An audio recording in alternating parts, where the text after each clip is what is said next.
शब्द सबका स्वामी है, इस रहस्य को जरूर समझो। सदियों से हम परमात्मा की खोज करते आए हैं और हमें अंत में यही कहकर समझाया गया है कि शब्द ही परमात्मा है।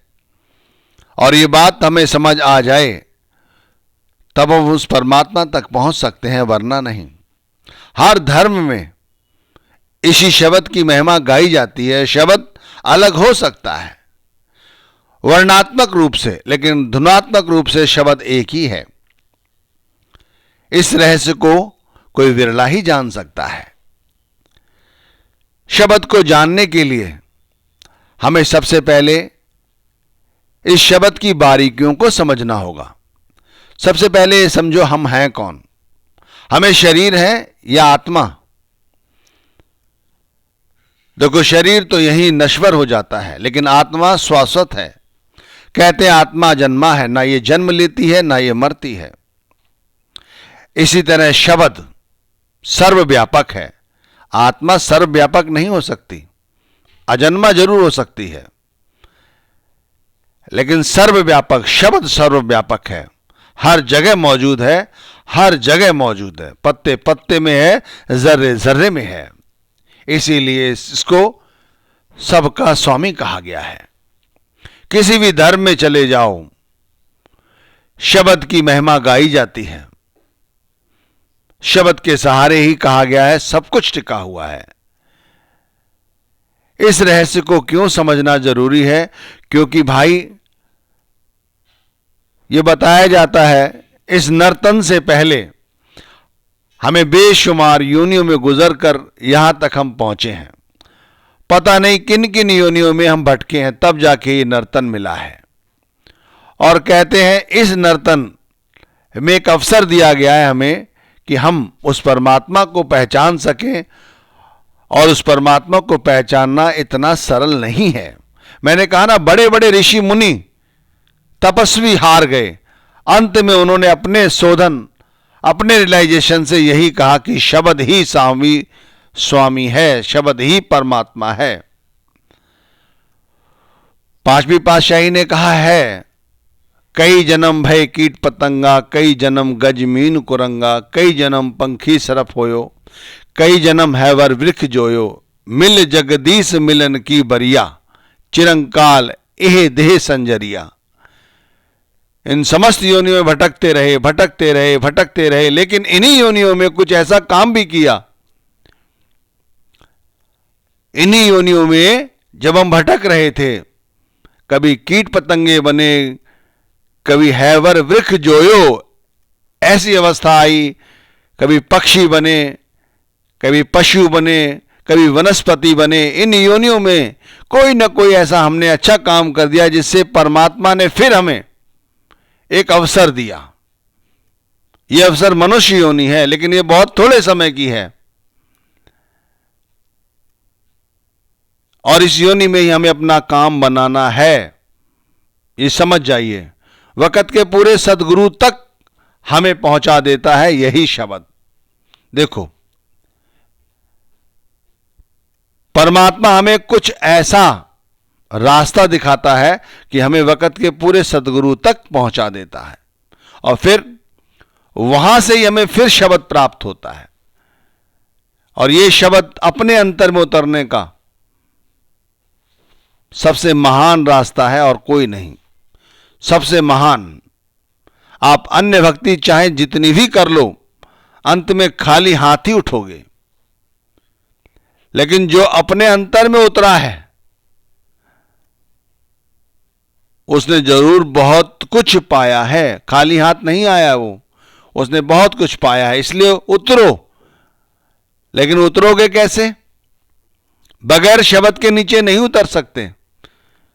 लोग कहते हैं हम ध्यान लगा लें, हमें नामदान नहीं मिला है। कमेंट्स में मैंने कई पूर्ण संतों के क्वेश्चन आंसर सुने हैं, उसमें लोग यही कहते हैं हमें नामदान नहीं मिला है, क्या हम ध्यान कर सकते हैं?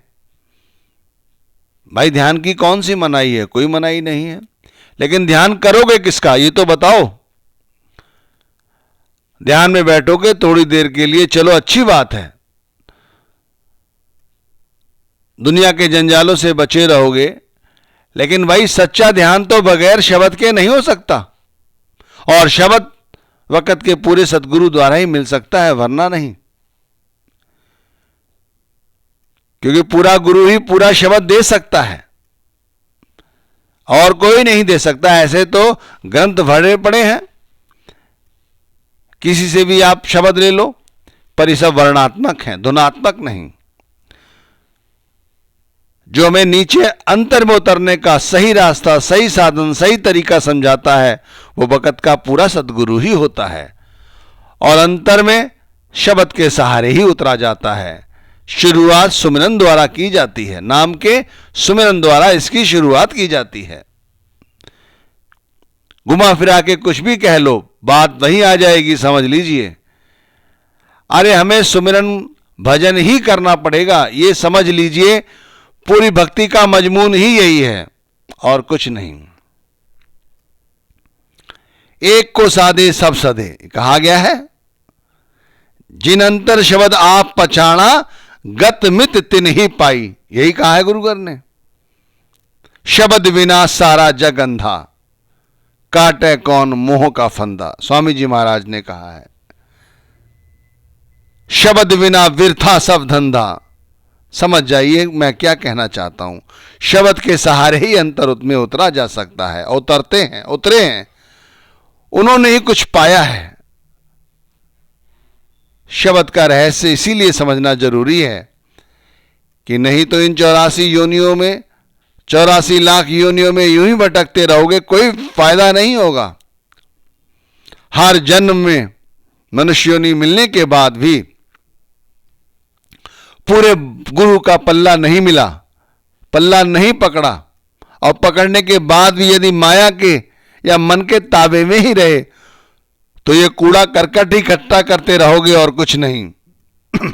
ये धन दौलत संतों महात्माओं ने कूड़ा कहकर बयान की है। कूड़ है, कूड़, सब कुछ कूड़ है। अरे अगर पल्ला मिल गया है, उन्होंने अपना खुद उंगली पकड़ा दी है, तो अब फिर किस बात की देरी है। उतरो और इस रहस्य को समझो। बड़ा सरल है इसे समझना, कठिन नहीं। कठिन तो हमने बनाया हुआ है खुद, क्योंकि हम इसे करते नहीं हैं। एक नाम है, उसे बार बार दोहराना है, प्रेम से दोहराना है, विश्वास के साथ, आस्था के साथ दोहराना है। इसी नाम को सुमिरन करना कहा गया है। फैले हुए ख्याल को यह सुमिरन रोकता है, आज्ञा चक्र पे ठहरता है, हमें ठहराता है। हमारे बिखरे हुए ख्याल को यहां पे ठहराता है। जो गुरु की शरणागत हो जाते हैं, जो गुरु की शरण में आ जाते हैं, पूरी तरह से गुरु के शब्द को अपना लेते हैं, वो फिर अंतर में इसी शब्द द्वारा अपने ध्यान को केंद्रित करते हैं। और यही ध्यान को केंद्रित करना आगे जाकर भजन का रूप ले लेता है। कहते हुए फैला हुआ ख्याल रुक जाता है। अंतर में फिर यही ध्यान और भजन के माध्यम से हमें शब्द धुन और शब्द का प्रकाश, शब्द की महिमा, शब्द का रहस्य हमें समझाता है। और क्या है शब्द का रहस्य? शब्द का सबसे बड़ा रहस्य यही है कि बताओ, उस परमात्मा की सोजी के लिए सारी दुनिया बाहर ही बाहर भटकती है, लेकिन हाथ पल्ले कुछ नहीं पड़ता। और वही जीवात्मा जब पूरे सदगुरु के सानिध्य में आकर गुरु नाम का सुमिरन करती है, फिर बैठती है, ध्यान लगाती है और अंतर में भजन करती है, तब उसी नाम की ताकत देखो, उसी शब्द की ताकत देखो कि वो शब्द का रहस्य, जिसे परमात्मा का रहस्य क्या कहा गया है, जिसे लोग समझ नहीं पाए, वो समझ में आता है। सारी जिंदगी हम इसी कूड़े करकट और इन जंजालों में ही फंसकर सारी जिंदगी जाया कर देते हैं। भाई पूरे सदगुरु के सानिध्य में उतरो तो सही, एक बार पूरी तरह से शरणागत तो हो। पूरी तरह से हम अपने आप को सदगुरु के समर्पित कर दें। कोई सदगुरु ने तुमसे कुछ लेना थोड़ी ही है। यहां तो सब भावनाओं का खेल है। जिस रूप से सदगुरु की भक्ति करोगे, नाम भक्ति करोगे, गुरु भक्ति करोगे, वैसे ही परमात्मा में उन्नति होती चली जाएगी। अरे हमें सद्गुरु यही समझाते हैं कि कर्मों को इस तरह से करो जैसे यज्ञ किया जाता है। यज्ञ में आहुतियां दी जाती हैं, यज्ञ में आहुतियां दी जाती हैं। आपने देखा होगा घर में हवन होता है, आपके यज्ञ होता है, कैसा यज्ञ किया जाता है। धार्मिक हिंदू धर्म के अंदर रीति रिवाज में देखा होगा आपने, उसमें आहुतियां दी जाती हैं, घी की आहुति दी जाती है, शुद्ध आम की लकड़ी की आहुति दी जाती है, मंत्रों का उच्चारण किया जाता है, यहां भी आहुति दी जाती है, अंतर में आहुति दी जाती है। सुमिरन द्वारा ये यज्ञ शुरू किया जाता है, फिर आत्मिक तौर पर ये यज्ञ हमारे लिए संपूर्ण यज्ञ बन जाता है। कैसे? यहां पर भी हमें आहुति देनी होती है। किस चीज की आहुति? काम की, क्रोध की, वासनाओं की, इन समस्त आसक्तियों की आहुति दी जाती है। उस यज्ञ को करने में आपको खर्चा भी करना पड़ेगा, उस यज्ञ को करने में आपको अन्य व्यक्तियों को भी बुलाना पड़ेगा, लेकिन इस यज्ञ में आपको किसी को नहीं, सिर्फ अपने आप को साक्षी रखना होगा। और सद्गुरु तो हैं ही जो इस यज्ञ को करा रहे हैं। शब्द के रहस्य को जरूर समझो। ये कलयुग है, इस कलयुग में भी इस शब्द के रहस्य को नहीं समझ पाए तो फिर कब समझोगे? बड़ा सरल है भक्ति का मार्ग। इस कलयुग में जितना सरल है इतना किसी युग में नहीं रहा। अरे भाई, सतगुरु से नाम लेकर केवल नाम की कमाई करनी है, क्या कठिन है नाम की कमाई करना? कोई कठिन नहीं। हमारे अंदर छटपटाहट नहीं है उस परमात्मा से मिलने की, अंतर में उतरने की। इस तरह ही नहीं उतर पाओगे। नाम के रहस्य को समझना है तो अपने आप को गुरु की शरण में यानी शरणागत होकर पूरी तरह से अपने आप को इस नाम को सपुर्द करना होगा, तब इस नाम के रहस्य को समझ पाओगे। यदि एक बार नाम का रहस्य समझ आ गया तो जैसे कहा गया ना, शब्द बिना सारा जग अंधा। अभी सारे लोग अंधे हैं। लोगों को बुरा लगता है, हमें अंधा क्यों कह रहे हो स्वामी जी महाराज? स्वामी जी महाराज कहते हैं कि तुमने शब्द का चश्मा नहीं लगाया है, इसलिए मैं मेरी का चश्मा लगाया रखा है, इसीलिए अपना बिराना ये सब दिखाई पड़ता है। जिस दिन शब्द का चश्मा लग जाएगा उस दिन सारे मोह, सारे लोभ, सारे अहंकार, सारे क्रोध, सारी वासनाएं, सारी तृष्णाएं, समस्त विकार शांत हो जाएंगे। और क्या रहस्य है? यही रहस्य है। 84 का चक्कर समझ आ जाएगा कि चिरंकाल एह दे संजरिया, जो समय मिला है थोड़े समय के लिए मिला है, इसी में अपना काम बनाना है। तो यही है शब्द का रहस्य, इसे समझो। जिनके पास पूरे गुरु हैं तो भाई उन्हें सब बातें छोड़कर इस शब्द की भजन बंदगी में लग जाना चाहिए। जिनके पास शब्द नहीं है, जिनके पास वक़्त के गुरु नहीं हैं, उन्हें उसी परमात्मा से, उसी शब्द से गुहार लगानी चाहिए कि हमारे साथ ऐसी कोई कृपा करो कि हमें वक़्त के पूरे सदगुरु से मिला दो। उनसे नाम लो, नाम की कमाई करो, तभी इस परमात्मा का रहस्य, शब्द का रहस्य समझ पाओगे। और इसे समझने के लिए ध्यान रखना, जिन्हें नामदान मिल चुका है, मैं उनसे कहना चाहता हूं, बगैर सुमिरन भजन किए हुए, बगैर अपने अंदर में उतरे हुए कुछ नहीं मिलेगा, कुछ नहीं बनेगा। इसके लिए खुद बैठना ही पड़ेगा, खुद ही करना पड़ेगा। कोई दूसरा इसके लिए कुछ नहीं कर सकता।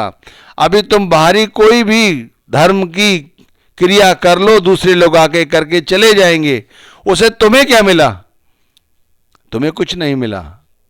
थोड़ी देर की तसल्ली मिली, हमने करा लिया। भाई अच्छी बात है, मुबारक है, खूब करो, लेकिन अगर सच्चा ज्ञान, सच्ची भक्ति और सच्चा परमात्मा चाहिए तो इस शब्द के रहस्य को समझो और नीचे उतरो, अपने अंतर में उतरो और रोज उतरो। बहुत से लोग करते हैं, महीना, 2 महीना, 4 महीना, 6 महीना किया, फिर बंद कर दिया, कुछ दिखाई नहीं दे रहा, कुछ सुनाई नहीं दे रहा, क्या करें, किसको देखें?